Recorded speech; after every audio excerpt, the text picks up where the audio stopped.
pra você também. Tchau, Leila. Manda um beijo pra Estamos aqui na casa da Bisa. Com o Pedrinho comendo mamão.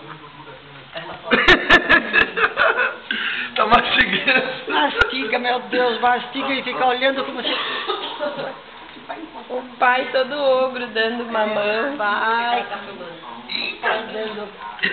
Olha o bigode mamão. Eu tô de bigode mamão. Assim, na energia a gente dava, a mamãe dava só pra vovó. Bigode de mamão. Dando mamãozinho pra você.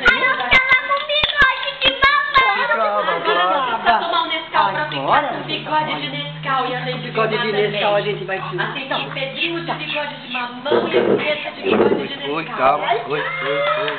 É legal? Ai, eu não quero que filma eu comendo. Olha, linda, daqui a pouco você vai filmar o bigode de mamão da Pietra, tá? Ei, que gostoso. Segurando. Ó.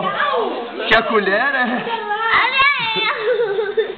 Amanda, ó. Olha, Amanda. o bigode de Nescau. Ai, deixa eu ver.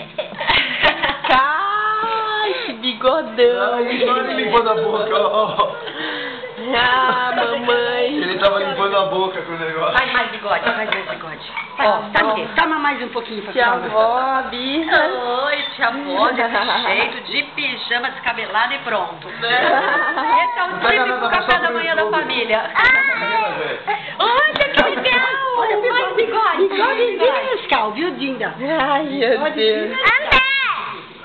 André, o bigode da Eita, parece o bigode do tio. Olha eu comendo mamão. bigodão. Que coisa gostosa, viu?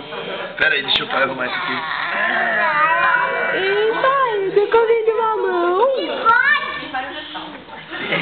Calma, vamos fazer assim, ó. Vamos fazer assim, ó. Bigode. Ai, meu Deus. Ah, tem que falar.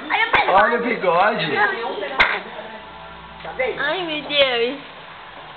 Eu adorei essa sua cesteira. Ih. Olha que bigode legal! E aí, André, qual é a emoção da primeira fruta?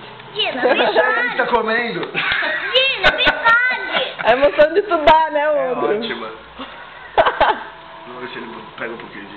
Aí eu ia dar no suquinho de laranja. É. Não, não dá chave.